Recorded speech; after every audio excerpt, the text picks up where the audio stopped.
ऐश्वर्य लक्ष्मी प्राप्तीसाठी आज श्री लक्ष्मी पंचमी आहे. या श्री पंचमी असेही म्हणतात. 7 पांढऱ्या कवड्या घेऊन त्यास केशर मिश्रित हळद लावून त्यावर नित्यसेवा ग्रंथातील कमलात्मक मंत्र 1 माळ जप करून देव्हाऱ्यात ठेवणे. त्या कवड्यांना केवड्याचे अत्तर लावावे. कवडी हे देवीचे शक्तीचे लक्ष्मीचे प्रतीक आहे. कर्त्या पुरुषांनी बाहेर कुठल्याही कार्यात जाताना शर्टाच्या वरच्या खिशात नेहमीच थोडे पैसे व एक अभिमंत्रित कवडी ठेवावी. त्याच खिशात कुठल्याही एका नोटेला पिरॅमिडचा आकार देऊन लेमिनेशन करून कायम स्वरूपी ठेवावी. समुद्र मंथनातून जी रत्ने बाहेर आली होती त्यात कवडी ही होती. समुद्रात लक्ष्मी निवास करून असते.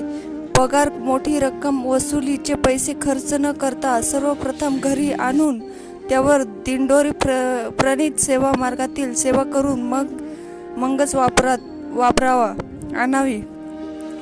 आणावी. त्या पैशास बरकत येणे, पैसा पुरवठी पडतो, अनाठाही खर्च होत नाही. यालाच लक्ष्मीची समृद्धी म्हणतात.